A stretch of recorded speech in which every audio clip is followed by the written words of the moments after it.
She was just the quiet black nurse on the trauma floor, the one the senior surgeon dismissed without a second thought.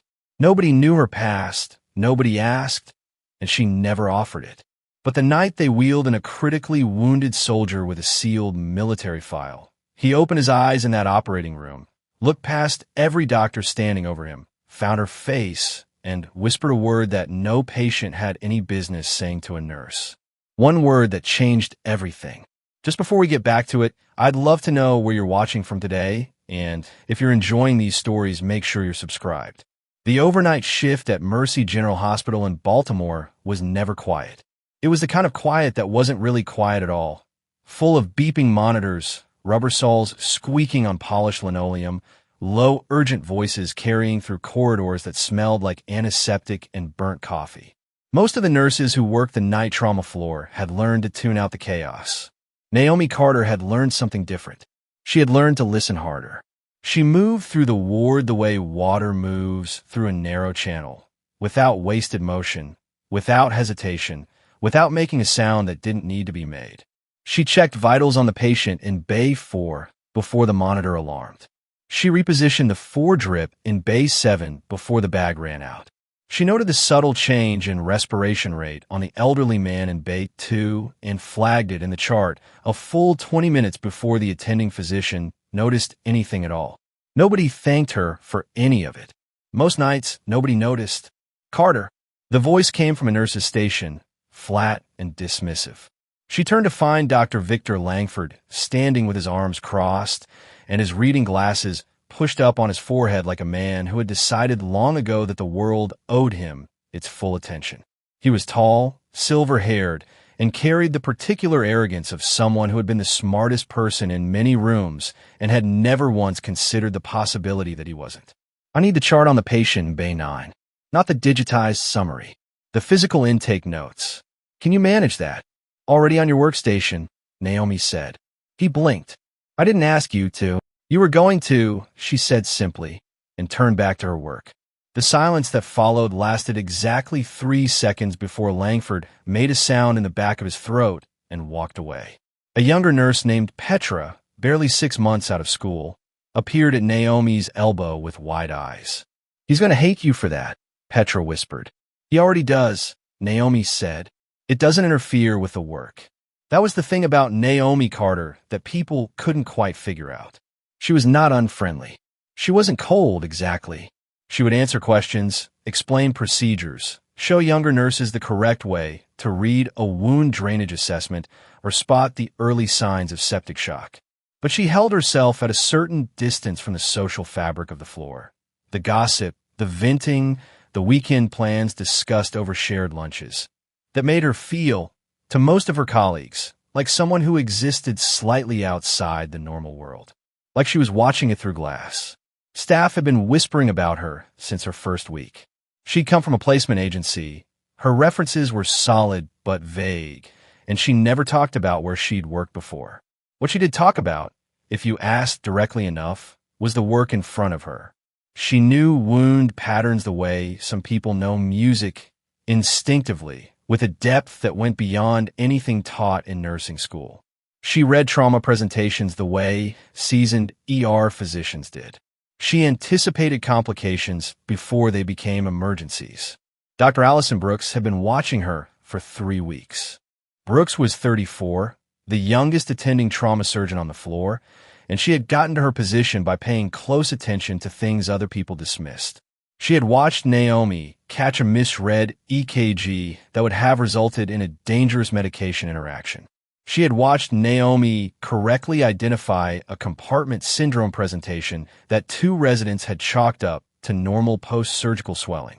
She had said nothing yet, but she was building a picture, and the picture didn't look like any nurse she'd ever worked with.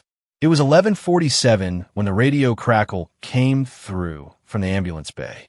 2 incoming traumas, a car accident, and something else. Something that made the dispatcher's voice go careful and deliberate in a way that caught Naomi's attention immediately. Second unit incoming, 23-year-old male, classified training accident, military escort on scene, ETA 4 minutes. Patient is critical. Repeat, critical. The trauma bay erupted into the controlled version of chaos that hospitals rehearsed for. Langford appeared from wherever he'd retreated, pulling on a fresh pair of gloves with the practiced confidence of a man in his element. Residents materialized. Nurses took positions. Naomi was already at the bay doors when the ambulance backed in, and she was one of the first hands on the gurney when they wheeled him through. The man was young, early 30s, maybe.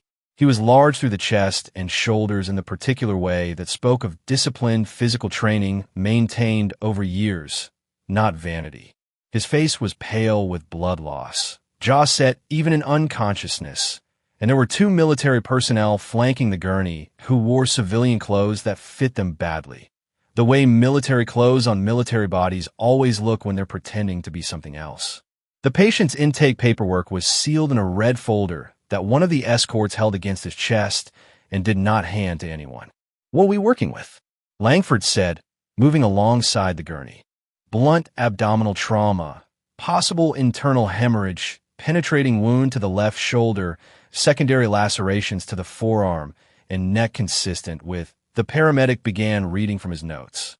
Naomi was looking at the wounds, not listening to the description of them. Looking. She had seen wounds like these before. Not in a hospital. Not in a training scenario. The pattern of the shoulder entry, the angle of the secondary lacerations, the bruising already blooming across the left side of the rib cage. These were not training injuries. They were not accident injuries. She recognized them the way you recognize the smell of a place you grew up in, deep and certain and impossible to mistake. She kept her face still and said nothing. They transferred him to the trauma table. Langford was calling out orders, the team responding with practiced efficiency. And 4-line went in. A pressure cuff. Naomi moved to her position and worked with the rest of them, her hands doing what they were supposed to do while her mind was running a different calculation entirely. "Pressure is dropping," one of the residents called out. "His abdomen is rigid," Naomi said, keeping her voice level. "The hemorrhage isn't where you're looking. Based on the bruising pattern, there's likely a secondary bleed." "Carter." Langford's voice was sharp. "You are here to assist, not diagnose. Stay in your lane. The bleed pattern on the left." I said stay quiet. He didn't look at her when he said it. He was already ordering an ultrasound card and talking over her like she hadn't spoken. The team moved with him. That was the gravity of a man like Langford. Everything orbited him whether it should or not. Naomi pressed her mouth into a line and did her job. But she watched. She counted. She tracked the rate of pressure drop and mapped it against the ultrasound results that were coming back, and what she was seeing didn't align. The primary bleed they were chasing wasn't accounting for the volume of loss. There was something else. Something the angle of the imaging was missing because of the entry wound's position relative to the table. The patient's pressure crashed. It happened fast. The monitor screaming, two residents talking over each other, Langford snapping orders in that way of his that was confident and wrong in equal measure. And in the 2 seconds of fractured noise and motion, Naomi stepped forward, placed her hand on the correct quadrant of the patient's abdomen, and said clearly and loudly enough to cut through everything. "Ballistic wound track. Subhepatic. You need to pack the right upper quadrant or you'll lose him in the next 90 seconds. Dead silence. Every eye in the room on her. Langford turned slowly. The kind of slow that was its own language. And then the monitor screamed louder, and Brooks said, "Do it." And the team moved. She was right. She was exactly right, down to the quadrant. Langford got control of the bleed, and the patient's pressure stabilized, and nobody said anything about it except through the sideways glances that went around the room like a current. Langford's jaw was a hard line. Brooks was watching Naomi with an expression that was not quite surprise. More like confirmation. They were deep in stabilization, maybe 40 minutes in when it happened. The patient had been unconscious. He should have been unconscious. His sedation levels made it essentially impossible for him to surface. And yet something pulled him up through the dark, some trained instinct that had kept him alive long enough to make it to this table in the first place. And his eyes opened, unfocused at first, blinking against the surgical lights. His gaze moved across the ceiling, moved across the blur of faces above him.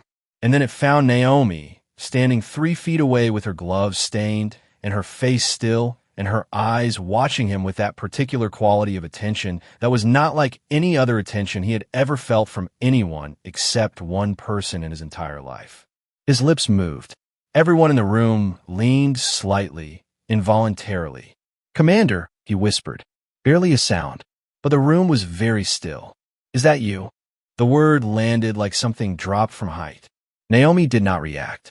Or rather, she reacted the way she had been trained to react, which was to let nothing show on the outside, while everything that was real moved through her like a current she couldn't stop. She looked at him for exactly 1 second and then looked back at her work. "He's disoriented," she said. Sedation response. "It happens." "That's right," Langford said, recovering quickly, grateful for the explanation. "Confusion under anesthesia. Common. Let's focus." But Brooks was not looking at the patient. She was looking at Naomi's hands. Because in the moment the man had said that word, "Commander," Naomi's hands had stopped for exactly 1 full second before resuming their work. Brooks had counted. 1 second of perfect stillness in a woman who never stopped moving. The patient went under again. The surgery continued. They stabilized him, closed what needed closing, prepared him for the ICU. People cycled in and out of the bay the way they always did, the rhythm of the trauma floor reasserting itself over the strangeness of the previous hour. By the time the patient was being moved, the staff had mostly decided the same thing Langford had decided: delirious trauma patient, mistake, nothing. Brooks had decided nothing of the sort. She found Naomi at the scrub sink afterward, washing her hands with that methodical thoroughness she brought to everything, and stood beside her without saying anything for a moment. "You knew where the bleed was?" Brooks said finally. "I made a clinical observation." "You knew before the ultrasound showed anything." "You were ahead of the imaging by about 30 seconds. Naomi dried her hands. "The bruising pattern was consistent with." "I know what the bruising pattern was consistent with. I'm a trauma surgeon." Brooks kept her voice even, conversational. "That wasn't nursing school, Naomi. That was something else." Naomi looked at her. "He's stable. That's what matters." She folded the paper towel neatly and dropped it in the waste bin and walked back to the floor. Brooks stood at the sink for another few seconds, thinking about a man whispering the word "commander" to a trauma nurse in the middle of a surgical intervention. She was not going to let this go. The gossip started before the night shift was even over. By the time the first gray light of a Baltimore morning was pressing against the hospital's high windows, the story had already mutated through at least 4 versions. In the most popular version, the patient had confused Naomi with a nurse he remembered from a previous hospitalization. In another version, he'd been calling out for someone named Amanda or Cameron, something that sounded like commander to ears that were straining in a noisy, or there was a third version, circulating mostly among the residents, that involved the suggestion that Naomi had treated the man before and hadn't disclosed it. None of these versions satisfied Dr. Allison Brooks. She sat in the small office she shared with 2 other attendings, her coffee going cold beside her, and pulled up the limited patient intake information on her screen. The red folder hadn't been surrendered. The military escorts had taken it back with them when the patient moved to the ICU. What the hospital system did have was a partial intake form, enough to confirm what the paramedics' radio call had started to suggest. The patient's name, released through official military hospital liaison protocol, was Lieutenant Jake Thornton, United States Navy. The file listed him as highly decorated, active duty, unit designation classified. The words "classified training accident" were in the intake notes, typed precisely, and Allison had been working in trauma medicine long enough to know exactly what that phrase was designed to do. She wrote the name down. Jake Thornton. She looked at it for a while. Down the hall, Naomi Carter was pretending to update charts. She sat at the nurse's station with her reading glasses on and the screen in front of her and her hands doing the right things, and none of it mattered because the only thing inside her head at that moment was a name. She had heard it from one of the ICU nurses who'd passed by the station 10 minutes ago, half whispered with the relish of someone carrying interesting information. "Did you hear the military patient? It's Jake Thornton, Navy SEAL. They're keeping his room restricted." And by the time the sentence was finished, Naomi had already felt the shift happen somewhere deep in her chest. the way the ground shifts in a small earthquake. You feel it before you understand it. Jake Thornton. She pushed her glasses up and stared at the screen and did not see a single word on it. She stood up quietly, told the charge nurse she was taking a 10-minute break, and walked to the end of the hall where a window looked out over the parking structure. She stood there with her arms crossed and the city laid out below her in its morning gray and let herself, for just a moment, go back. She had been 31 years old when she made commander, the youngest in her unit's history by 4 years, and a black woman in a space that still had to be argued into existence every time someone new arrived. She had learned early that she would not be given the benefit of the doubt that her white male counterparts received as a matter of routine. She had learned to be twice as precise, twice as calm, and to let her results do the talking that she was never quite given the room to do herself. Her unit had been small and elite, and there's in the way that only close-quarter service creates. A loyalty built not from sentiment, but from the specific knowledge that the person beside you had already made a choice, in a real moment, to protect your life at cost to their own. She had earned that loyalty. She had given it freely in return. Jake Thornton had arrived as the youngest member of the team, 23 years old and burning with the energy of someone who had trained his whole life for exactly this and couldn't quite believe he'd made it. He was talented, genuinely, uncomfortably talented in the way that some people simply are. Fast reflexes, exceptional spatial awareness, a natural instinct for tactical reading that most operators spent a decade developing. He was also reckless with it, the way young men with real gifts often are, because ability had not yet taught him the full weight of its cost. Naomi had seen it right away. She'd assigned him to the position in the unit that gave him the least room to improvise and the most structured oversight, and she'd made sure she knew where he was on every operation. Not because she didn't trust him, because she trusted what she saw in him too much to let it get him killed before he learned to carry it properly. She became his commander and, in the complicated way that small units work, something closer to an older sister. She didn't allow sentiment in the field, but she was aware of him in the way a pilot is aware of the most promising student they've ever taught, watching for the moment when the ability will outpace the ego, hoping to be there when it does. They ran 9 operations together, 9 successful operations in conditions that range from difficult to almost unsurvivable, and Naomi had brought every one of her people home. The 10th mission was different. She had known it going in. Not a premonition, nothing that could be called intuition exactly, but a reading of the intelligence that didn't sit right. The sourcing was clean on paper. The tactical picture was solid. But something in the spacing of the information, the way it all aligned a little too perfectly, had scratched at the back of her mind in the days leading up to deployment. She'd flagged her concerns through official channels. She'd been told the intelligence was verified. They deployed on a Tuesday night. By Wednesday morning, for members of her team were dead. The location had been compromised before they arrived. Someone had known. Someone had made sure that when Naomi's unit reached the objective, there would be people waiting for them. She had gotten the survivors out, Jake among them, badly shaken, carrying a wound to his shoulder that he would have the scar from for the rest of his life. And she had brought them home. And then the reports had started, and the inquiry, and the language that investigations use when they have already decided what they need to find. Operational Commander failed to adequately assess intelligence risk.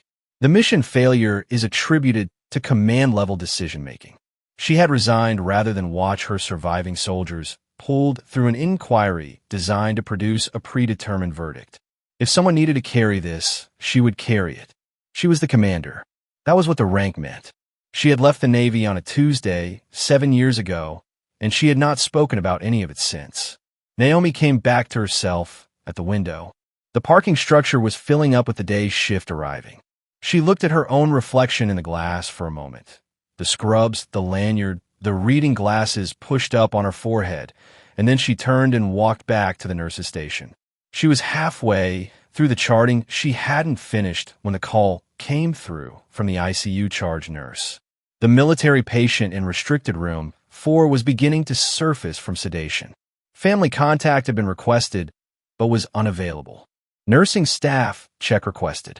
Naomi looked at the assignment board. The ICU was not her floor. She was not assigned a room for. She went anyway. The room smelled like antiseptic and the particular staleness of forced air recycling through a sealed space. Jake was lying in the bed with monitors on 3 sides of him and a saline drip in his right arm, and he looked, to someone who didn't know him, like a man simply unconscious. To Naomi, standing in the doorway, he looked like Jake Thornton at 23 years old who had just survived something that should have killed him because she had seen him in exactly that condition before, and the picture was uncomfortably familiar. She walked to the bedside. She checked the monitors out of professional habit, looked at the drainage readings, noted the vital signs. Stable. He had made it through the night. She was reaching for his chart when he opened his eyes. He didn't surface gradually the way most patients did, the slow blinking, the confusion, the gradual assembly of context. His eyes opened, and they were immediately fully aware. He stared at the ceiling for 2 seconds. Then his head turned, and he looked at her. His expression did several things in rapid succession. The first was pure shock. The second was something that looked like relief and pain arriving simultaneously. The third settled into a careful, wary stillness that she recognized from the field, the expression of a man who is assessing whether the situation is safe. "You shouldn't be here," he said. His voice was rough from the intubation, barely above a whisper, but the words were precise. "Commander, I'm a nurse," she said quietly. "I work in this hospital. I know what you are." His eyes didn't leave her face. "And I know what you were. Those are 2 different things." She pulled the chair beside the bed closer and sat down. Outside the room's glass partition, the ICU corridor was quiet. She leaned forward slightly. "How bad is it?" she asked. Not his injuries. He knew what she meant. His jaw tightened. He looked at the ceiling briefly, then back at her. "Bad enough that I ended up here instead of where I was supposed to be." "What happened?" "Same thing that always happens." His voice was barely audible. "Somebody knew. Somebody always knows." She held very still. "They're still watching," he said. The words came out flat and deliberate, a man spending his energy carefully. "Whatever you think happened after you left, it didn't stop. It kept going. And right now," he stopped. His breathing was controlled but effortful. "Right now they know I'm not dead." Naomi looked at the door. The corridor was still quiet. She looked back at him. "Jake." Her voice was steady. It had always been steady, even when nothing else was. "You need to rest." "Wheel." "There's no time for rest." His hand moved toward her slightly, the gesture of a man who couldn't reach but needed to be heard. "Naomi, I found something. I was close. That's why this happened." He blinked, fighting the sedation pulling at him. "You have to understand what's still." His eyes closed. She waited. His breathing evened out into the rhythm of unconscious sleep. She sat with him for another 30 seconds, watching the monitors, watching the rise and fall of his chest. Then she stood, straightened the chair back to its position, and walked out of the room. In the corridor, she paused with her back against the wall beside the door and looked at the far end of the hallway and felt something rearrange itself inside her, a kind of realignment like tumblers in a lock that has been waiting a long time to be turned. They're still watching. She had spent 7 years being a trauma nurse in Baltimore. She had been very good at it. She had found, in the precision of the work, something that resembled the precision of command without the weight of what had come after. She had built, carefully and quietly, a life that did not require her to think about the mission that had taken 4 of her people. Jake Thornton had been carried through her ER doors last night, and in the space of 12 hours, he had said 2 things to her, each one a door she had spent years keeping shut. Whatever had destroyed their team years ago was not finished. She pushed off the wall and walked back toward the trauma floor, and her footsteps were quiet and even, and her face showed nothing. But behind her eyes, something old and precise and disciplined had begun to wake up, blinking in the light like a soldier being called back from leave. The war had found her. It always found the people who were good at it. It started with the sound of boots, not the soft-soled footsteps of hospital staff or the measured pace of administrators making rounds. These were hard-heeled, deliberate, moving in the kind of formation that people who have spent years in coordinated movement fall into without thinking. Naomi heard them from the trauma floor before she saw anything, and she stopped what she was doing and listened the way she had trained herself to listen, not just to the sound, but to what the sound meant. She set down the medication tray she was carrying and walked to the hallway. There were 6 of them, 4 in military-adjacent civilian clothing that did the same poor job of concealing their background as the escort from the night before. 2 in actual uniform. They moved through the hospital's main corridor with the quiet authority of people who were not asking for permission to be there, and staff stepped aside for them instinctively, the way people step aside for something large and certain of its direction. Behind them came a hospital administrator who looked like he was trying very hard to appear cooperative while also being terrified. Security personnel trailed at a respectful distance. Within minutes of their arrival, Naomi could see the effect rippling outward through the building. Nurses clustering in doorways, residents craning their necks. The particular hush that falls over a place when something has entered it that is larger than its usual concerns. The ICU wing went into effective lockdown within the hour. Not announced, not formal, just the quiet repositioning of personnel and the appearance of a checkpoint at the hallway entrance that hadn't been there that morning. Jake's room was now accessible only with military clearance, and the 2 guards stationed outside, it were not hospital security. Naomi watched all of this from a distance. She made herself continue her shift. She answered questions, completed documentation, checked on patients. She was very good at making herself appear to be doing exactly one thing when she was actually doing another. She was in the medication preparation room when she heard his voice. She recognized it before she placed it, a quality of command in the cadence that her nervous system registered the way it registers familiar music. She stepped to the doorway and looked down the hall. Chief Mason Riley was standing at the nurse's station. He was 38 years old, built like someone had assembled him specifically for difficult terrain, and he wore the kind of face that had been weathered by things that don't make it into official reports. He was speaking to the charge nurse in the measured, controlled tone of a man accustomed to getting information efficiently. The charge nurse was nodding and pointing toward the ICU corridor. Then Riley turned. His eyes swept the hallway in the automatic threat assessment pattern that every operator developed and never fully lost.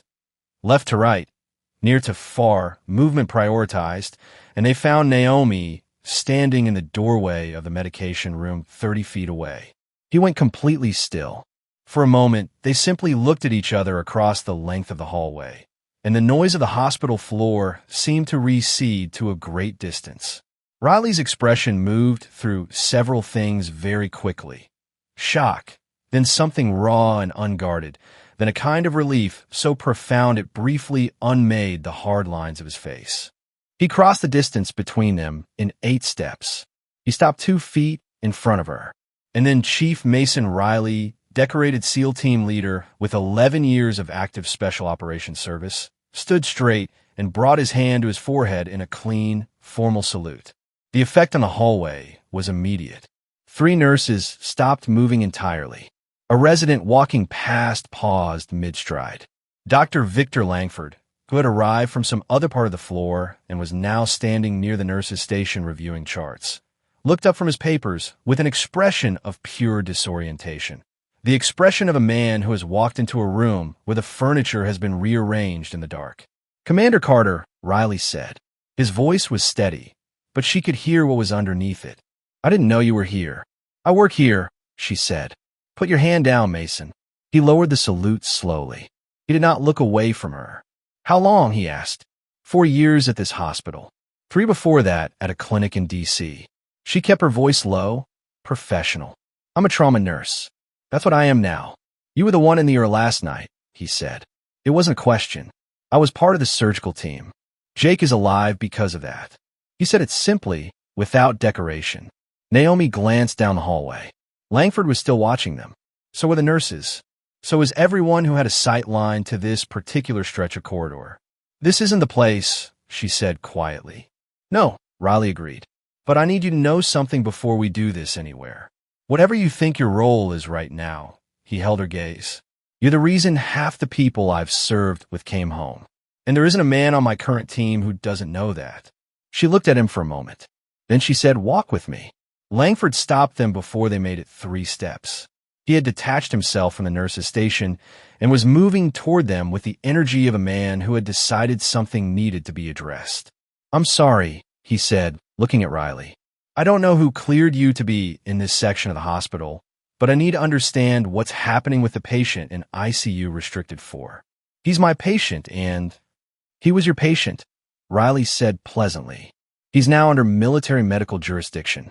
We appreciate the work your team did last night." He paused, particularly Nurse Carter. Without her intervention, Lieutenant Thornton would not have survived the surgical stabilization. Langford's expression went through a complicated journey. He looked at Naomi, then at Riley, then at the salute he had just witnessed, but couldn't quite reconcile with the woman standing in front of him in hospital scrubs. "She's a nurse," he said. The words came out less certain than he intended. "Yes," Riley said. "She is. She's also the reason half of my team is alive to walk through your hospital today." He let that sit for exactly 2 seconds. "If you have medical concerns about Lieutenant Thornton's care going forward, my medical officer will be the point of contact." "Thank you, Doctor." He turned away from Langford with the efficiency of a man closing a door. Langford stood there. For the first time in the years Naomi had worked at Mercy General, she watched Dr. Victor Langford have absolutely nothing to say. She and Riley found a family consultation room at the end of the East Wing, small, private, with a window overlooking a courtyard that nobody used in February. She closed the door. They stood on opposite sides of the small table, and for a moment neither of them spoke, which was its own kind of conversation. "Tell me about the mission," she said. Riley leaned forward with his forearms on the table. Jake was tracking a network. Black market arms, not street level, not cartel. Military-grade hardware, contract-sourced, moving through procurement channels that should have been clean. Naomi was quiet. "He'd been embedded for 7 months," Riley continued. "He was close. Whatever he found in the final 3 weeks was significant enough that someone decided to cut the operation short." He looked at his hands. "We lost 2 men in the extraction. Jake got out because he's Jake. But it was close. How close was the intelligence breach?" Riley looked up at her. The question landed the way she'd intended it to. Not as an accusation, but as a signal. A signal that she was already thinking the way she had always thought, that the shape of what he was describing was not new to her. "Close enough to be internal," he said carefully. "It was internal 7 years ago," she said. The room was very quiet. "I know," Riley said. "Then you understand what I'm thinking. I've been thinking it since we pulled Jake out of that water." He straightened up. "Naomi." He said a name before we got him to the ambulance. He was barely conscious. He was losing blood faster than we could manage, but he was clear enough to say a name. "I've been carrying it since the extraction." Naomi held very still. "Whose name?" Riley opened his mouth to answer. The door to the consultation room opened. It was Brooks. She stood in the doorway, looking at both of them with the expression of someone who has followed a trail of evidence to a conclusion they weren't entirely prepared for. She looked at Naomi. She looked at the military officer sitting across from her. She looked at the quality of their conversation, the posture, the seriousness, the particular gravity of 2 people discussing something that mattered enormously. "I need to be in this room," Brooks said. Naomi looked at her. "Dr. Brooks." "Naomi." Brooks kept her voice quiet and direct. "I've been watching you for 3 weeks. Last night, I watched you locate a subhepatic bleed through clinical pattern recognition that our imaging missed. I watched a decorated military officer salute you in the hallway. And I just pulled Lieutenant Thornton's partial file, which has 3 levels of classification on a document that a trauma hospital should never have received at all." She stepped inside and closed the door behind her. "Whatever is happening in this building, it isn't finished. And you need someone here who can help you and who has hospital access you don't." Riley looked at Naomi. The look said, "Your call." Naomi studied Brooks for a moment. Then she said, "Sit down." She gave Brooks the minimum necessary. Jake's connection to her past, the classified nature of his mission, the suggestion that the attack had been a deliberate inside operation. She said nothing about the name Riley had been about to share. That could wait until she understood how far the inside extended. Brooks listened without interrupting. When Naomi finished, Brooks sat back in her chair and said, "Someone accessed his medical chart this morning. Both Naomi and Riley looked at her. "I checked the system logs 20 minutes ago," Brooks said. "Jake Thornton's file was pulled at 6:43 a.m. The access credential belongs to a radiology technician named Paul Wheeler. Wheeler clocked in at 7:15 this morning." She paused. "He wasn't in the building at 6:43. The silence in the room had a different texture now. "Someone used his credentials," Naomi said. "Yes." "And the chart." "Accessed." Portion of his intake notes downloaded. The download location traces to a terminal in the basement supply corridor. Brooks looked at her steadily. "Nobody has reason to be in that corridor at 6 in the morning. It's medical supply storage." Naomi was already standing.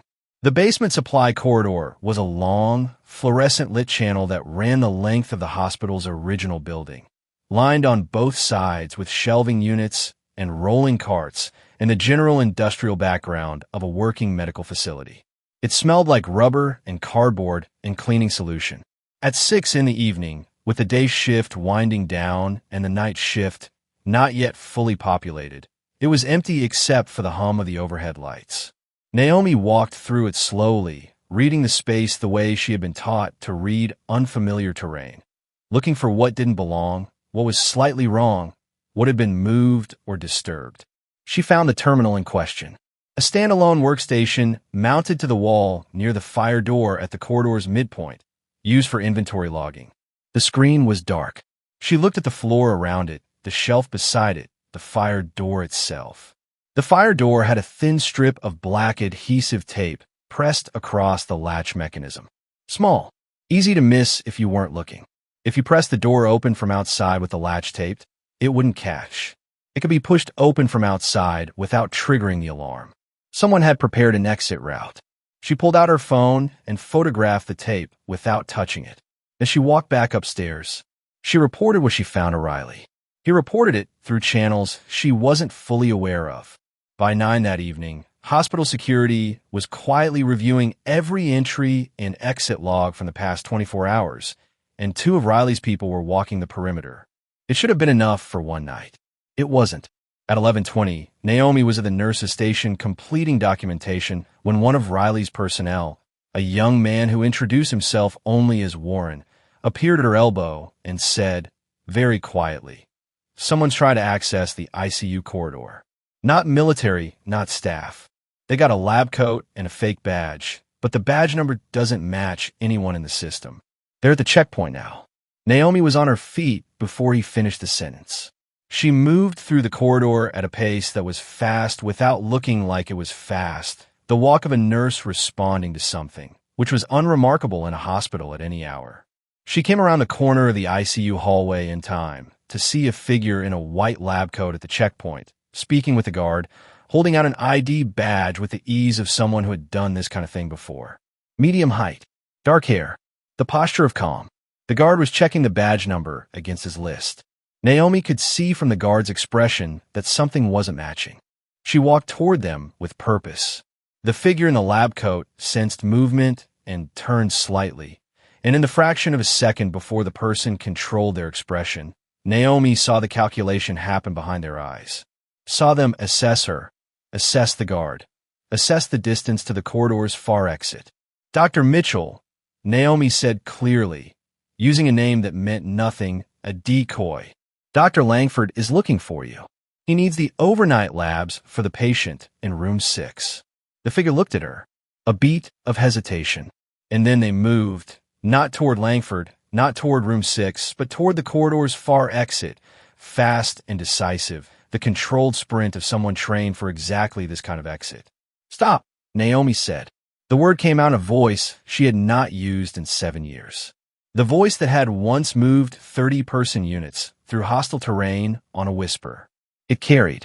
The figure didn't stop, but Warren appeared at the far end of the corridor, and 2 of Riley's people materialized from across hallway, and the figure pulled up short, trapped between pursuit and obstacle with nowhere useful to go.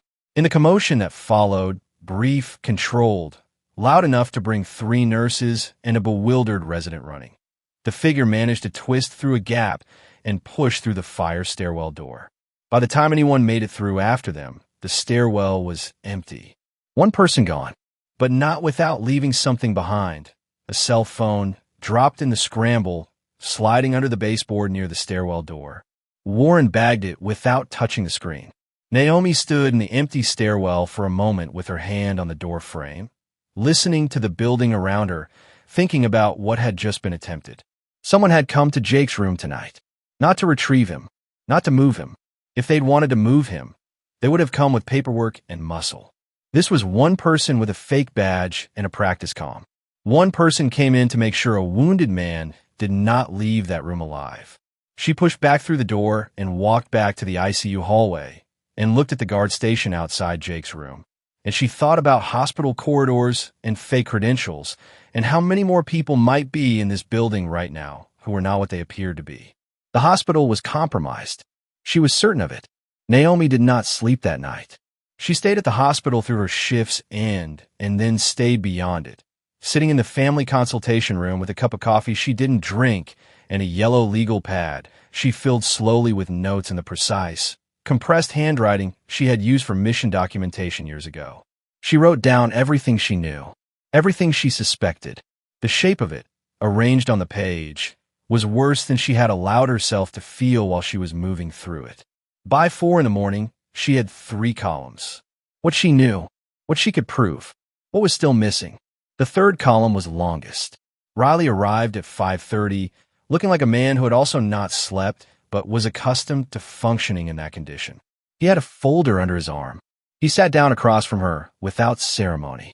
Security footage from the basement corridor, he said. From last night and from this morning. Gone, she said. Not deleted. Overwritten. He opened the folder. Whoever did it used the hospital's own maintenance protocol for scheduled recording cycles. It looks like a system function. If you don't know what you're looking for, you don't flag it. This wasn't opportunistic, Naomi said. They had someone in the system before Jake arrived. They were ready for him, which means they knew he was coming here before he did.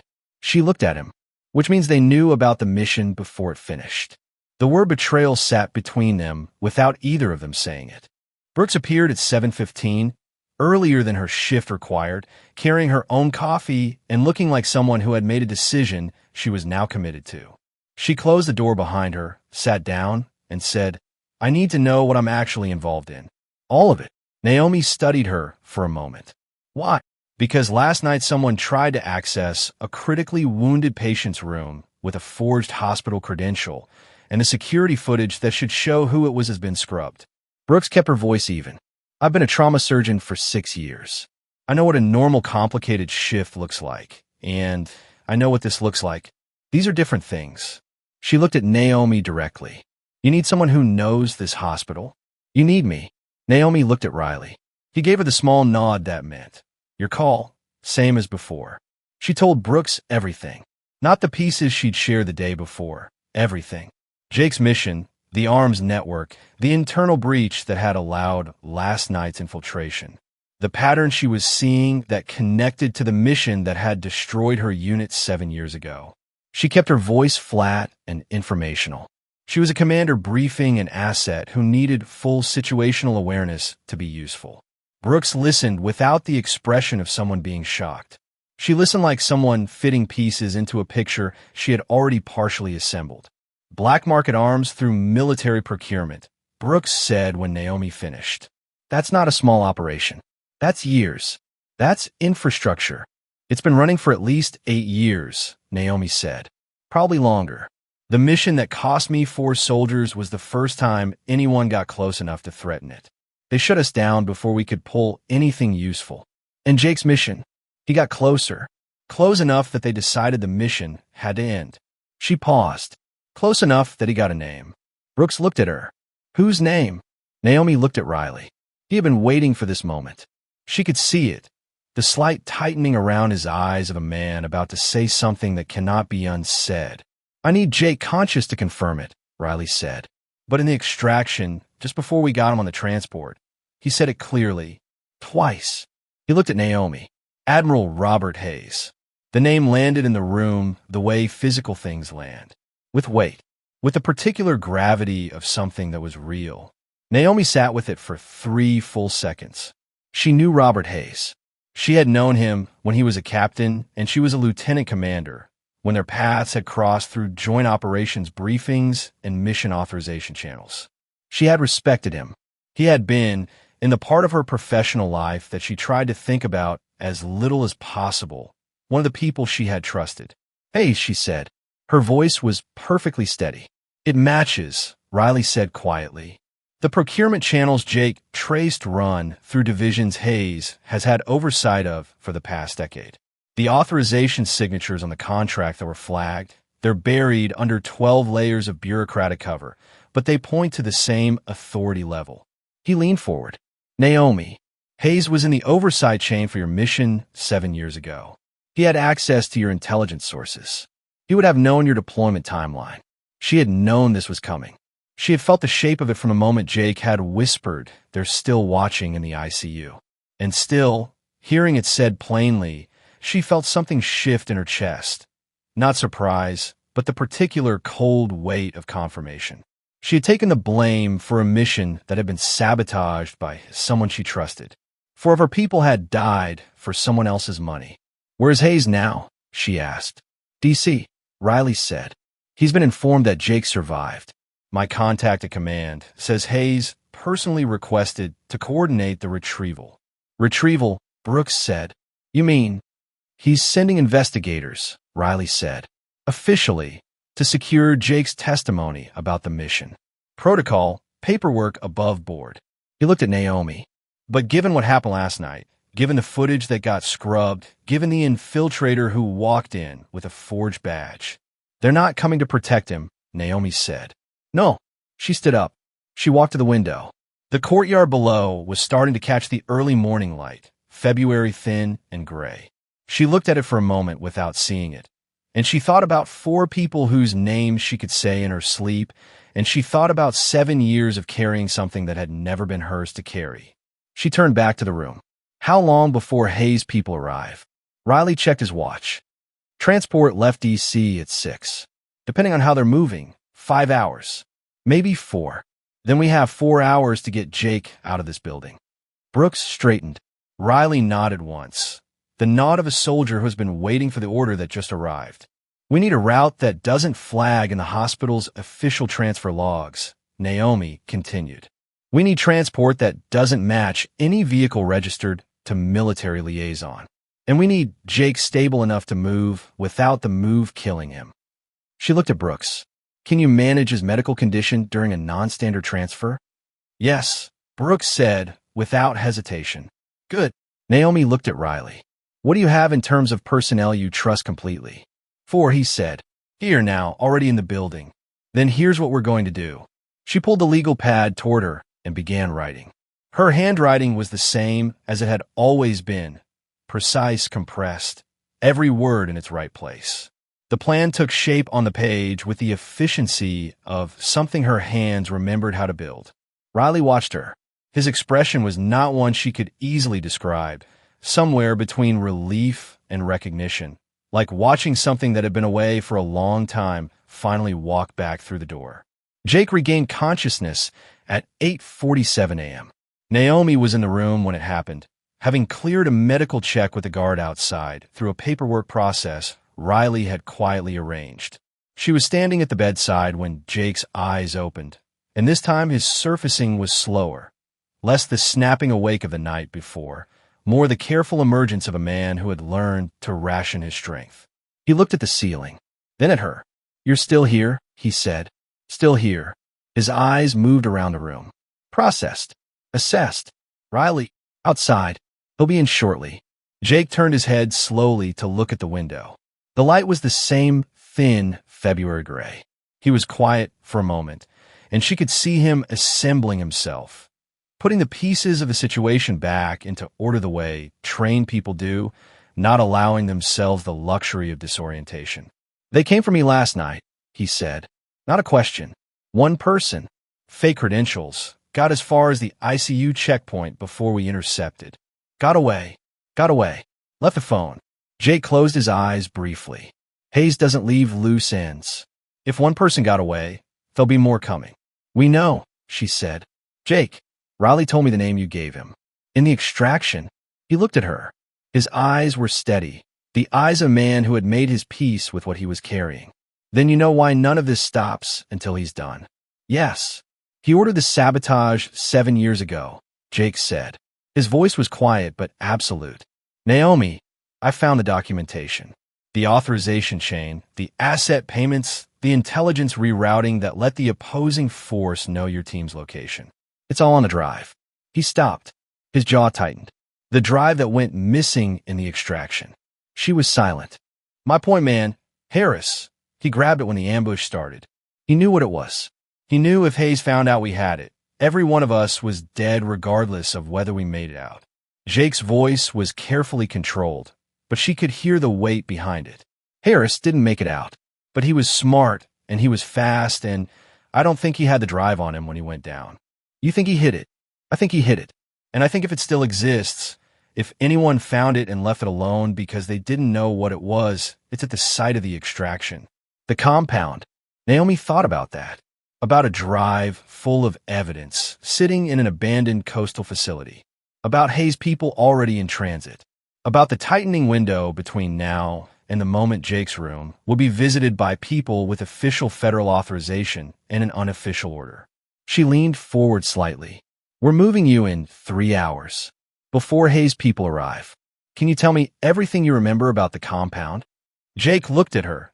This nurse who had been his commander, this woman who had taken the blame for something she didn't do and had gone on living with it in silence for 7 years. And his expression held something she recognized as guilt and gratitude and a kind of old, stubborn loyalty. I can tell you everything, he said. She pulled out the legal pad. He started talking. Outside the window, the morning moved forward. Somewhere south of the city, a convoy was on the road. At a hospital terminal in the basement, forensic technicians were examining a cell phone that had no fingerprints and a contact list of numbers with no names attached. Naomi wrote down every word Jake said, and her mind was already 3 steps ahead, running the route, assessing the variables, calculating what they would need and what they would have to improvise and what the margin for error was. The margin was thin. It always was. Her old commander voice had come back full and clear, and she was already using it inside her own head, which was the only place it had ever truly lived. She was going to get Jake Thornton out of this building, and then she was going to retrieve that drive. And then 7 years of silence was going to end. The plan had 3 layers, and each one depended on the one beneath it holding firm. Naomi explained it to Riley and Brooks in the family consultation room with the door locked and the legal pad between them. Her voice was low and methodical, and she did not use any words that weren't necessary. This was how she had always briefed, not performing confidence, just carrying it, the way a structural beam carries weight without announcing itself. The first layer was paperwork. Brooks would generate a routine internal transfer order for a patient listed under a placeholder name, moving from ICU to a lower acuity floor for what the documentation would describe as step-down monitoring. Unremarkable.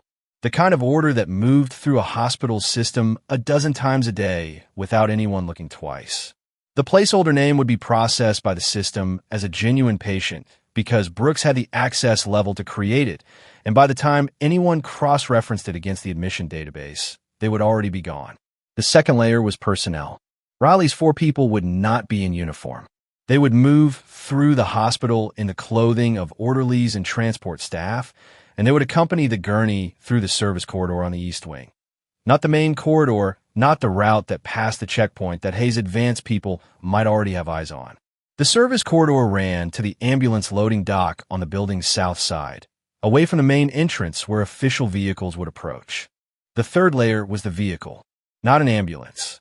Ambulances were logged, tracked, dispatched through a dispatch system that generated records. Riley had arranged a plain cargo van fitted with basic medical equipment, registered to a private transport company that existed in the state database, but had no operational footprint. The kind of shell that could be assembled quickly by people who knew how to assemble such things. The vehicle gets us 40 minutes before anyone officially notices a problem, Naomi said. That's assuming the fake transfer holds through 2 system checks and nobody physically verifies the room before we clear the building. I can buy you another 20 minutes on top of that, Brooks said. She had a pen in her hand and was turning it slowly, end over end. The gesture of someone thinking fast and keeping their hands busy. The ICU charge nurse rotation changes at 11. If I'm the one who does the handoff briefing for the restricted ward, I can run long on it. Nobody questions an attending surgeon who wants to be thorough. Riley looked at Naomi. That puts us at the dock by 11:40 at the latest, which gives us a 90-minute window before Hayes' transport is scheduled to arrive. Naomi looked at the legal pad. It's workable. What about Jake's condition? Brooks asked.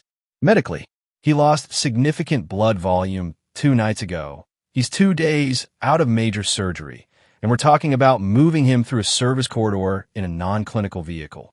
I'll manage his condition during transit, Naomi said. I need a portable monitor, 2 units of packed cells and a cooler, a crash kit, and a 4-pole that collapses. She looked at Brooks directly. Can you get those to the service corridor without generating a requisition flag? I can pull from the trauma supply cabinet. My access code. Brooks paused. It'll show in the logs eventually. Eventually is fine, Naomi said. Eventually is after we're gone. They ran the plan twice more verbally, stress testing each layer, looking for the place where it came apart. It held. Not perfectly. Nothing this improvised was ever perfect, but it held well enough. Naomi had run operations in worse conditions with less preparation, and those had come home. The ones that hadn't come home had failed for reasons that had nothing to do with the plan. She did not let herself think about that. At 10:58, Naomi walked into Jake's room with the expression of a nurse conducting an ordinary check and the internal state of a commander at the edge of execution. Jake was awake. He had been awake, she suspected, for a while. He had the quality of alert stillness that people develop when they have learned that appearing to be asleep is a survivable strategy. When she entered, he opened his eyes fully and looked at her, and she gave him one small, deliberate nod. His jaw set. He understood. This is going to hurt, she said quietly, beginning to prepare his lines for transport. I need you not to make noise about it. I've had worse, he said. I know. I was there for some of it. She worked quickly and carefully, hands moving through the preparation with the efficiency of someone who had done this in far more difficult circumstances, in the field, in the dark, with incoming fire at distances that she still sometimes heard in her sleep. When we move, you keep your breathing steady, and you tell me immediately if you feel a pressure change in the left side. Don't wait. Don't decide it's fine. Tell me. Understood. Riley's people are going to look like hospital staff. Don't react to their faces. She secured the last line. The corridor we're taking is going to be cold. The dock is colder. I need you conscious through all of it. I'll stay conscious. She looked at him. I know you will. At 11:03, Brooks began the extended handoff briefing at the charge nurse station. Her voice was measured and detailed and entirely believable because everything she was saying was medically accurate. She had simply chosen the most time-consuming, accurate things to say. The night charge nurse took notes and asked no questions because Dr. Brooks was the attending, and attending physicians did not get questioned on their thoroughness. At 11:11, Riley's 4 people moved through the East Wing service corridor in pairs, 2 minutes apart. They moved at the pace of people who belonged there, carrying the portable equipment Brooks had pulled from the trauma supply cabinet. Nobody stopped them. Nobody looked twice. A hospital at 11 in the evening is a place of reduced attention and elevated fatigue, and people dressed for a role in a place where that role makes sense are almost never challenged. At 11:19, the gurney moved. Naomi and Riley walked on either side of it. The corridor was long and low-lit and smelled like the industrial underside of the building, cleaning chemicals, old concrete, the faint metallic note of recycled air. Their footsteps were quiet. The gurney's wheels needed oil and made a soft, rhythmic sound against the floor that Naomi focused on as a metronome, counting the seconds, tracking the distance. Jake kept his eyes on the ceiling and his breathing even. His color was not good, but his vitals, on the portable monitor clipped to the gurney rail, were holding inside the range she needed them to hold. They were 30 feet from the dock door when it happened. The door at the far end of the corridor, the one that connected to the hospital's main east wing, opened. 2 men came through it walking fast, wearing the particular confident stride of people who were not here by accident and were not interested in being redirected. The first was in a dark suit. The second was in military-adjacent civilian clothing that Naomi recognized immediately as the same category as the escort from 2 nights ago. They saw the gurney. They saw Naomi. They stopped. Naomi kept walking. She did not change her pace or her expression. She angled the gurney slightly to the right, giving them what looked like a reasonable path to pass on the left. And she kept her eyes on the dock door ahead of her and said to Riley in a voice pitched only for him, "Now." Riley moved, not toward the men, diagonal, cutting off the angle that would have given them a clear view of Jake's face, his body positioning itself between the men and the gurney in the fluid, practiced way of someone who has spent years managing space and bodies under pressure. He said something to them. She couldn't hear it from here, something professional and misdirecting. And the 2 men paused, looking at him, the half-second of social friction that bought her the time she needed. She pushed through the dock door. The ambulance bay was cold and smelled like exhaust and wet concrete. The van was where it was supposed to be, backed up to the dock with its rear doors open. 2 of Riley's people were waiting. She moved Jake from the gurney to the van's interior with the practiced efficiency of a field medic. The transfer smooth and fast and careful. And then she was inside with him, and the doors were closing, and she heard, distantly, the sound of Riley's voice still carrying the conversation she had left him to manage. He was in the van 60 seconds later. The van was moving within 90. The 2 men, she said as he settled into the front passenger seat. Advanced security for Hayes' retrieval team, Riley said. Arrived early. I told them I was conducting an authorized medical transfer and gave them a case number that will take them 40 minutes to trace as false. He looked in the side mirror at the hospital reseating behind them. We have 40 minutes. Naomi checked Jake's monitor. His pressure was lower than she wanted. She reached for the cooler and began setting up the first unit of packed cells, hands steady, eyes on a readout. "Stay with me," she said to Jake. "Still here," he said, his voice thinner than before, but present. "Good." She adjusted the flow rate. "Tell me about the compound." He talked while she worked. The compound was a decommissioned coastal training facility 2 hours south of the city, used by special operations units for water and breach training in the late 90s and early 2000s, and then handed over to a federal agency that had subsequently abandoned it. Chain link perimeter, 3 main structures, a dock on the south side. Harris had taken cover in the primary training building during the ambush, the first large structure inside the main gate. "There's an equipment locker room off the main bay," Jake said. "West wall." Harris always picked the same spot for field cache. 3rd locker from the left, back panel. She committed it to memory. She did not write it down. The van moved through the city and then out of it, the lights thinning as the highway carried them south. Naomi worked and watched the monitor and let the part of her mind that was not managing Jake's medical condition work through what came next. The safe house, the drive, the chain of evidence that connected everything. Hayes. She had trusted him. She kept working. The military rehabilitation center sat at the end of a gravel access road behind a stand of winterbear trees, looking exactly like what it was, a facility that had been significant once and had been left to the patience of weather and time. The main building was a long 2-story structure of utilitarian concrete, its windows intact but filmed with grime, its entrance secured with a padlock that Naomi opened on the first attempt with a code she had not thought about in 7 years and had not forgotten for a single day. The code was the date of the last successful mission. She had chosen herself. Inside, the building was cold and dark and smelled like abandonment, dust and old rubber flooring and the ghost of institutional cleaning products. Riley swept it with a flashlight while 2 of his people checked the perimeter.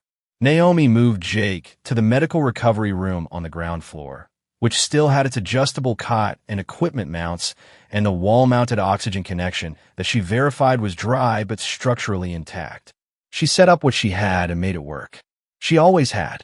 Brooks moved through the medical room with quick, assessing eyes, checking the setup Naomi had arranged, making small adjustments with the confidence of a surgeon who could adapt to field conditions, because she had never been too proud to learn from people who knew things she didn't. She said nothing critical, She was learning. Riley stood in the doorway watching Naomi work, and his expression was the one she had caught on his face in the hospital corridor. The particular quality of attention a person gives to something they have missed and not known quite how much until it returned. When Jake was stable and resting, Brooks stepped out to check the other rooms with one of Riley's people, and Naomi and Riley were briefly alone. "The others don't know this place exists," Riley said. "Not officially. It was classified under the recovery program that shut down in 2019, she said. The files went to archive. Nobody had reason to pull them. You remember the code. I remember everything from that time." She didn't look up from the monitor. "That's not a gift." He was quiet for a moment. Then, "For what it's worth, from the people who were there, from everyone who served with you, nobody believed the official report. Not for a day." She looked at him now. His face was serious and steady, and she could see that he meant it completely. "I know," she said. "That isn't what made it hard to carry." He nodded slowly. He understood the thing she hadn't said, that what had made it hard was not doubt about her own innocence, but the knowledge that her name had been used to close a chapter that deserved to stay open, and that 4 people had never come home because someone she trusted had sold them. "We'll get it right," he said. "Yes," she said. "We will." Brooks found her an hour later in the facility's old administrative office, sitting in front of a window that looked out on the dark tree line. Naomi heard her come in, but did not turn around. Brooks pulled up the other chair and sat. She was quiet for a moment, the companionable quiet of someone who has been through enough with a person in a short time to not need to fill the silence. Then she said, "Riley told me. About your command. About the mission." Naomi said nothing. "He told me you were considered one of the best special operations commanders the Navy had seen in 20 years, Brooks said. That your resignation shocked the entire military community. That nobody at your level believed the official account, but nobody was in a position to challenge it." She paused. "And that you took the blame voluntarily. To protect your people from an investigation that was designed to find someone guilty regardless of the truth." "Riley talks too much," Naomi said. "He talks exactly the right amount." Brooks folded her hands in her lap. "I came from a family where you kept your head down and you did the work and you didn't make noise about what was done to you because making noise cost more than it returned." She was quiet for a moment. "I learned eventually that there's a difference between choosing your battles and accepting a wrong, because fighting it is inconvenient for the people who benefited from it." Naomi turned to look at her. Brooks met her eyes. "You're going to have to let people do something about this. Not just a drive. Not just Hayes. You. Your name." Naomi studied her for a moment. Then she looked back at the window. "One thing at a time," she said. It was as close to agreement as she was going to come tonight, and Brooks seemed to understand that, because she nodded and let it rest. At just past 2 in the morning, headlights swept across the front of the facility. Riley was on his feet before the lights fully reached the window, and Naomi was 2 steps behind him, and the 2 of them were at the front entrance with the door cracked open and the lights inside cut before the vehicle had fully stopped on the gravel. A figure got out of the car alone. Young, medium build, moving quickly but not with the practiced caution of a threat. Moving with the purposeful anxiety of someone who has driven 2 hours in the dark to reach a place they weren't supposed to know about. Naomi stepped into the doorway. The figure stopped, looked up. The flashlight Riley was holding caught the face just long enough. Naomi exhaled. "Daniel," she said. Her younger brother crossed the gravel in 10 steps and stopped in front of her, and he looked at her with the expression of someone who has been frightened for a long time and has just found the thing they were frightened for. "I've been tracking you since the hospital," he said. "Not you specifically, the activity, the flag in the transfer system, the credential access logs, the footage scrub." He was slightly out of breath, the way people get when they've been running on adrenaline for too many hours in a row. "Naomi, I work in federal cyber analysis. I've been watching Hayes' financial trail for 14 months. She stared at him. "You've been? How long have you known? About Hayes?" "A year." "About what he did to your team?" Daniel pulled a breath. 2 months. I found the authorization signatures. The same ones Jake was tracking. He looked at Riley, then back at her. "I didn't know how to tell you. I didn't know if you were safe. I didn't know if my line was clean." His jaw tightened. "I should have found a way. I am sorry." Naomi looked at her brother, 29 years old, carrying 14 months of something he'd been holding alone, and she felt the particular complicated weight of family, which is the only weight that sits differently from all the others. "You're here now," she said. "Come inside." Daniel spread his materials across the administrative office's old desk. A laptop, 2 external drives, a folder of printed documents that he handled with the precision of someone who understood exactly how valuable they were. He had been with the Federal Cyber Analysis Division for 4 years. His work had initially been focused on contract fraud and defense procurement, routine, technically complex, unglamorous work that generated more paperwork than headlines. 14 months ago, a pattern in a procurement audit had pulled him sideways into something else. Authorization signatures that recurred across contracts at a frequency that wasn't statistically explainable by coincidence. Funds that moved in amounts and timing that matched no legitimate operational cycle. He had begun mapping it, carefully, quietly, telling no one. Hayes has been running the network through a shell layer inside the procurement division, Daniel said. He turned the laptop so Naomi and Riley could see the financial diagram he had built. The arms themselves move through a contractor that looks legitimate. Defense maintenance contracts, equipment supply, nothing that flags on a surface audit. But the payment cycles have a signature. Same window, same routing structure for 8 years. He pointed to a cluster of nodes on the diagram. "This cluster here, this is the period covering your mission." Naomi looked at it. The dates lined up exactly. "I found something 3 weeks ago that I haven't shared with my division yet," Daniel continued. He opened the second external drive and pulled up a scanned document. An internal communications thread from Hayes' office, 7 years old.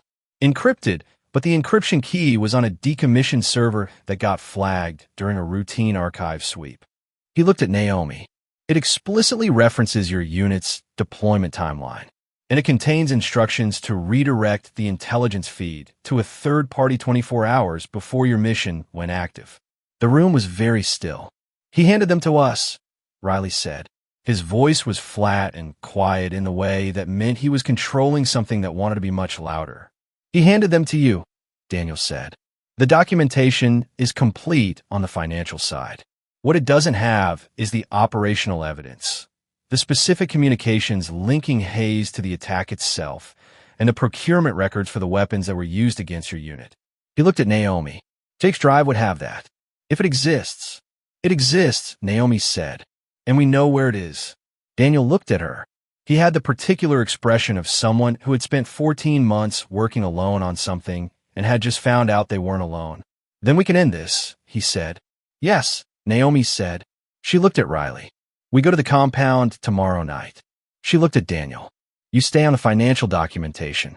If anything happens to us, I publish it," Daniel said without hesitation. "Everything. All 14 months. Every signature.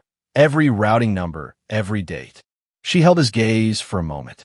He was her brother, and he was 29, and he had been carrying this alone for over a year, and she recognized his face the same quality she had seen in her own reflection for 7 years. The particular set of a person who has decided that a wrong will be answered, regardless of what it costs.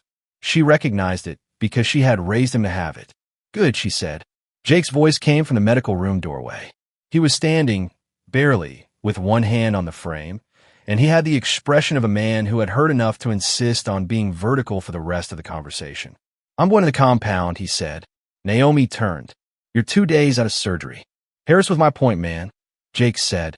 "He hid that drive to protect me. I'm going." She looked at him. He looked back at her with the same expression she remembered from years ago, the particular stubbornness of genuine ability that has learned, finally, to be patient about everything except the things that matter most. "You ride in the van," she said. "You follow orders on the ground. If your body says stop, you stop." "Understood," he said. He almost meant it. Naomi looked around the room. Brooks, who had come to stand in the doorway of the administrative office. Riley, solid and certain. Daniel, with his months of quiet work spread out on the desk. Jake, upright against his own better medical interests. They were, collectively, what she had, which was more than she'd had before, which was enough. "Get some rest," she said. "All of you. We move at nightfall." She turned back to the window and the dark tree line and the gravel road that led back to the world they would have to walk back into very soon. Somewhere south of here, an abandoned compound waited in the dark with the evidence that could end a 7-year wrong. She had been away from command for 7 years. She was ready. They left the safe house at dusk. The van moved south through roads that thinned from highway to state route to a two-lane stretch of coastal asphalt that wound between scrub pine and marshland. The sky held the last gray light of a February evening for exactly long enough to feel it, and then the dark came down full and clean, and the only light was what the headlights made ahead of them. Naomi rode in the back with Jake. He had slept for most of the afternoon, which was the best thing his body could have done, and he'd eaten what Brooks put in front of him without complaint, which she took as a sign that he understood what was being asked of him tonight. His color was better than it had been. His pressure was holding in a range she could live with. He was not ready for this. He was going anyway, and she had made her terms clear, and he had accepted them, and that was the agreement they were operating under. Daniel was in the front passenger seat with his laptop balanced on his knees and a satellite uplink running through a secured line that he had spent 40 minutes establishing at the safe house. He had eyes on Hayes' known movements through federal monitoring channels he had access to that he was not, technically, authorized to use for this purpose. He had not mentioned this detail. Naomi had not asked. Riley drove. He had been quiet since they left, the particular quiet of a commander in the hours before an operation. Not withdrawal, not fear, but a gathering inward of everything that would need to be outward soon. Satellite shows the compound perimeter is clear, Daniel said without looking up. No vehicle signature on the access road. No thermal activity in the main structures. For now, Riley said. For now, Daniel agreed. Naomi looked out the small rear window at the dark road, unspooling behind them. She had been to this compound once, 8 years ago, during a joint training evaluation that had lasted 3 days and ended with a commendation she barely remembered. She remembered the terrain. She remembered the layout of the main building. She remembered the way the dock smelled at low tide and the sound the chain link made in a coastal wind. She had not expected to return. She had not expected a great many things that had happened in the past 4 days. 15 minutes, Riley said from the front. She put her hand briefly on Jake's forearm. He looked at her. She gave him the same small nod she had given him in the hospital room 4 nights ago, and he returned it with the same meaning, I understand. I'm ready. Let's finish this. They came in on foot from the north access point, leaving the van on a service road a quarter-mile from the perimeter.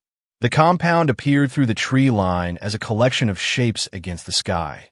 The main building's flat roofline, the skeletal outline of the training tower, the chain-link fence running its long rectangle around all of it. The padlock on the north gate had been cut and replaced with a newer lock, which told Naomi 2 things. That someone had been here recently, and that Hayes had people who planned ahead. Riley cut the new lock with bolt cutters. The gate swung open without sound. They moved inside in the order they had agreed on. Riley's 2 people first, then Naomi and Jake, then Riley covering the rear. Daniel stayed at the van with the uplink. His job was the broadcast, and the broadcast was the point. The training compound's main building was a long rectangular structure with a central bay that had once served as an equipment staging area and now held only the ghosts of that function. Empty racks, a concrete floor marked with old painted zones, the smell of salt air and rust, and standing time. Their flashlights moved in careful arcs. Naomi tracked the west wall with her beam, counting the doorways from the entrance. The equipment locker room was the 3rd door. She went through it first. The room was maybe 30 feet long, lined on both sides with gray metal lockers, the kind that had been standard military supply for decades. Most of them stood open and empty. Some had been forced at some point. The west wall's lockers were intact, the latches corroded but not broken. She went to the 3rd from the left. The latch was stiff. It opened. Empty. She put her hand into the back of the locker and felt along the rear panel, pressing the corners, testing for give. Military cache work had a grammar she knew. You look for the seam, the spot where an inch of depth went unaccounted for, where the panel sat slightly proud of its mounting. Her fingers found it at the bottom right corner. A panel that moved. She pressed, and heard the soft release of a magnetic catch, and the panel swung inward, and behind it was a waterproof container roughly the size of a paperback book, sealed along its edge with the methodical care of someone who had done this knowing they might not be coming back for it. She pulled it free and held it. The room was very quiet. Jake appeared in the doorway. He looked at her hands. He looked at the container. Something moved across his face, relief and grief arriving together. The expression of a man who has been carrying a debt to a dead friend and has just found the chance to pay it. "Harris," he said quietly. "Harris," she agreed. She was handing the container to Jake when the lights came on. Not flashlights. The compound's emergency backup lighting, triggered from somewhere external, flooding the building in the flat, harsh illumination of a place that had been dark too long, suddenly forced awake. It turned the locker room white and shadowless, and gave them no cover and no ambiguity. From outside the building, she heard the sound of rotors. They moved out of the locker room fast, back into the main bay. Riley's people had already repositioned to the bay's two main entry points, and their faces said everything Naomi needed to know about what was happening outside. She went to the bay's high window and looked through it without showing her profile in the frame. A helicopter had set down on the compound's south clearing. Its running lights were still on. She counted 6 figures moving from it toward the main building, and in the middle of them, moving with the unhurried certainty of a man who had already decided how this ended, was Admiral Robert Hayes. He was older than the last time she had seen him. The years had turned his hair fully white and settled deeper lines into a face that had always carried a practiced authority. He was in civilian clothing, but he moved like a man in uniform because that was what decades of command did to a person.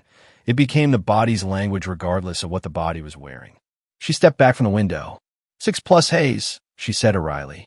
Her voice was the voice she had not fully used in 7 years, the one that came from a place where training and experience had built something that did not rattle. His people will take the main entrance and the south side door. He'll want to come in through the center. He'll want to see the room first. The East Bay door has a bolt from inside, Riley said. Then we use the East Bay. She looked at Jake. You stay behind the cover line. You do not move forward regardless of what happens. You hold that container. Jake's jaw set. Naomi, that container is the only reason tonight matters, she said. You hold it. He held her gaze for a moment. Then he moved to the position she indicated. What followed in the next 4 minutes had the compressed, specific clarity of moments that exist outside normal time. Riley's people held the flanks. Naomi moved through the shadows of the main bay, using positions she remembered from the training evaluation 8 years ago, positions she had helped design as part of the exercise's defensive scenario, which meant she knew exactly where the sight lines failed and where cover was solid, and where a 6-person team coming through a main entrance would expect opposition and where they wouldn't. 2 of Hayes' people came through the south door and found Riley's personnel already positioned in the one angle the entrance didn't cover.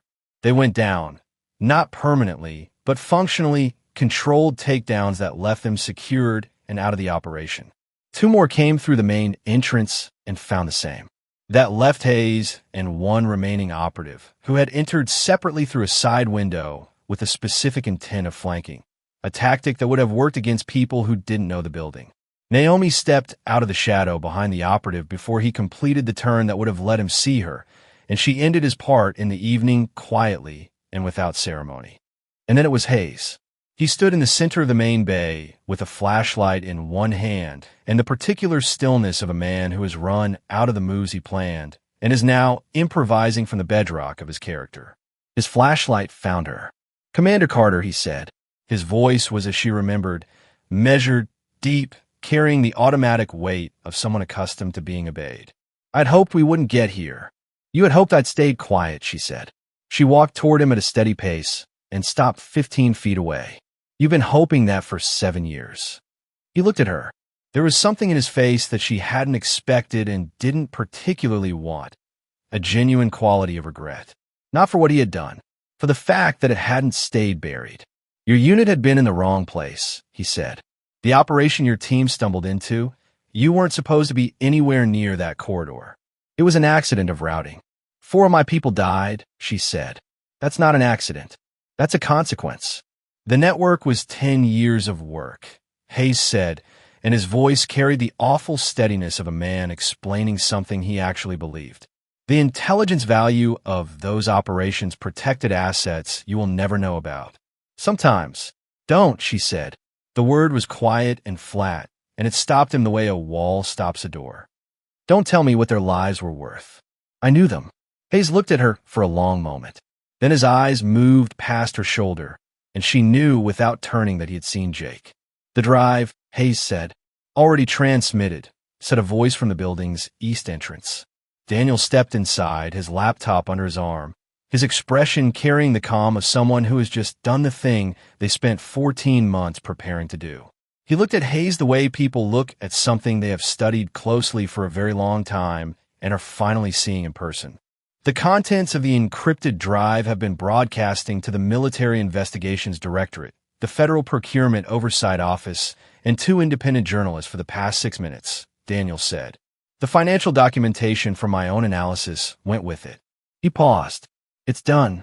Hayes stood in the center of the bay, and the flashlight in his hand lowered slowly. And Naomi watched the moment when a man understands that the thing he built over a decade is gone. It was not a dramatic moment. It was a quiet one, the quiet of something large and rotten finally falling. It didn't have to be you, Hayes said to Naomi. His voice had lost its authority. What was left was older and smaller and tired. You were supposed to have a career. You were supposed to. I was supposed to bring my team home, she said. You made sure I couldn't. She held his gaze until he looked away. When Riley's people secured Hayes and led him out to wait for the federal vehicles that Daniel had already called in, Naomi stood alone in the center of the bay for a moment. The emergency lights hummed. The compound smelled like salt and rust and old concrete. Outside, the rotors of Hayes' helicopter had gone still. Jake appeared beside her. He was holding the waterproof container against his chest with both arms, and he looked at her with the expression she had seen on him in the ICU 4 nights ago. Relief and pain arriving together. The face of someone who has carried something a long way and has finally put it down in the right place. Thank you, he said. For Harris. For all of them. She looked at him. Thank Harris, she said. He's the one who made sure it survived. She put her hand briefly on his good shoulder. Then she walked toward the exit, and the night air came in through the open bay door, cold and clean off the water, and she stood in it and breathed. It was done. 6 weeks passed. They passed the way the aftermath of large things always passes. Not quickly, not cleanly, but with the grinding forward motion of institutional machinery that had been set in motion and could not now be stopped. Committees convened. Investigators filed reports. Attorneys general issued statements. The story moved through news cycles and waves, each wave larger than the one before it, as the full scope of what Daniel's documentation and Jake's encrypted drive had revealed became impossible to contain or minimize. Admiral Robert Hayes was arrested 17 days after the compound. He was charged with treason, conspiracy to commit murder, arms trafficking, and the wrongful deaths of 4 United States Navy Special Operations personnel. The list of charges ran to 11 pages. He made no public statement. The military tribunal convened 5 weeks after his arrest in a proceeding that was formal and closed, and that Naomi was asked to attend but did not have to testify at unless she chose to. She chose to. She sat in the tribunal chamber in civilian clothes and answered every question put to her in the same flat, precise voice she had used in operational briefings a decade ago, and she did not look at Hayes once during the 4 hours she was in that room. The tribunal's findings, when they came, were unambiguous. Commander Naomi Carter had been wrongfully blamed for the failure of a mission that had been deliberately sabotaged by a superior officer. Her resignation had been induced under false pretenses. Her service record would be officially corrected. Every reference to command failure in connection with the operation of 7 years ago would be expunged and replaced with a formal commendation for the lives she had preserved during the extraction under active hostile fire. The Navy's senior leadership issued a public statement. Naomi read it once in the apartment she had lived in for 4 years, sitting at the kitchen table with her coffee going cold the way it always did when she sat down with the intention of drinking it and got distracted by thinking. The statement used words like regret and acknowledge and honor. She read it twice and then set it face down on the table. Words were words. She had learned a long time ago that what mattered was what people did. Jake's testimony came on a Thursday. He sat before the tribunal in his dress uniform, his left arm still in a partial support brace that would come off in another 3 weeks, and he spoke for 2 hours. His voice was steady throughout. He described the mission, the network, the evidence trail that led to Hayes.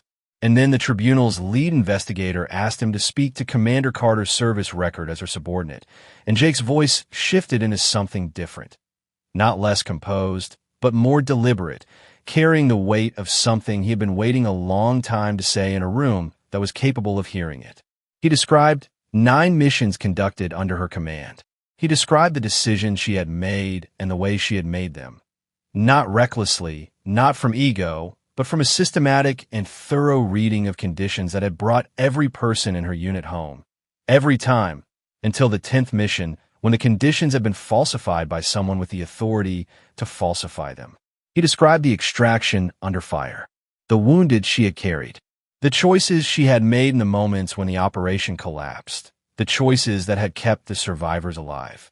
He said, "She was the best commander I served under. She is the best commander I have known. And this institution failed her in the way institutions fail the people who give them the most, by deciding that her reputation was a more convenient sacrifice than the truth." The room was quiet when he finished. The lead investigator noted the statement for the record without comment, which was the most formal version of having nothing left to say. Dr. Victor Langford watched the news coverage on a Thursday evening in the attending physician's lounge at Mercy General Hospital. The segment ran 4 minutes, a summary of the tribunal's findings, a brief biography of Naomi Carter's military service, a clip from Jake's testimony that the network had cleared for public broadcast.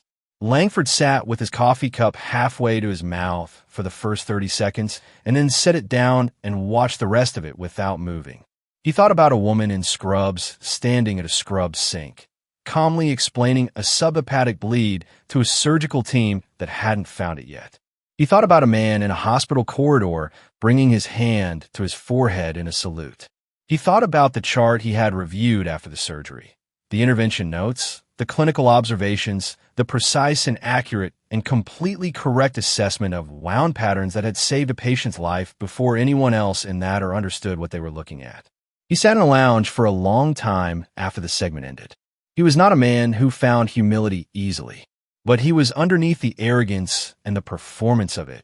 A man who understood medicine, and understanding medicine meant understanding when you had been wrong about something important. He was wrong about Naomi Carter. He had been wrong about her from the first day. Jake came to the hospital on a Friday morning 3 weeks after the tribunal.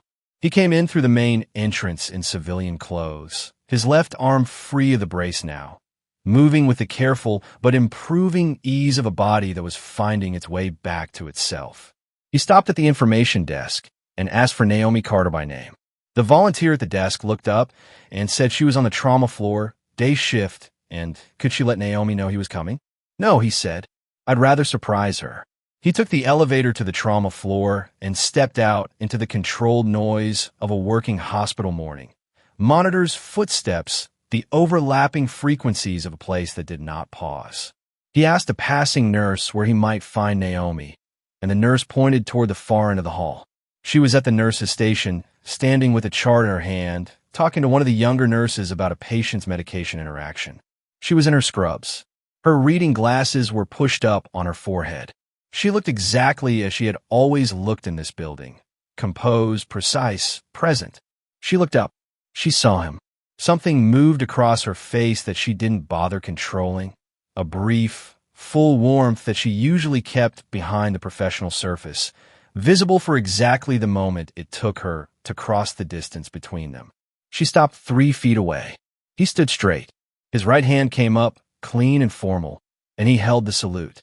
Around him, the trauma floor had gone quiet. Nurses had stopped. Residents stood still. The charge nurse at the station looked up from her computer. Even Langford, who had appeared from the direction of Bay 3 with a chart under his arm, stopped walking and stood.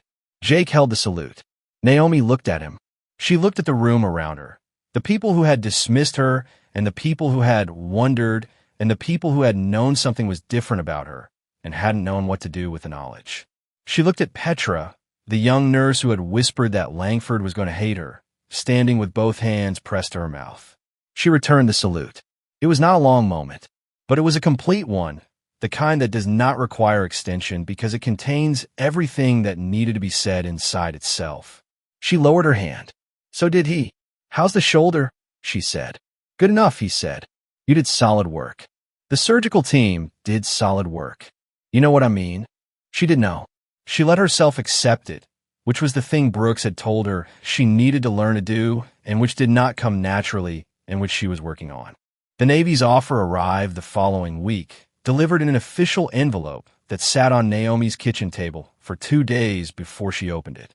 Reinstatement at the rank of commander with an expedited review pathway to captain. Full restoration of benefits and service continuity. A position in Special Operations Medical Oversight that would have her working across branches, writing the doctrine that would govern battlefield medicine training for the next decade. She read it twice. She thought about it for 3 days. She called Jake on the 4th day. I'm not taking it, she said. A pause. Okay, he said. I'm not going back to active command structure. I've thought about it, and I know what I would be returning to, and I know what it would cost. What are you going to do? She looked out her apartment window. Baltimore in early spring.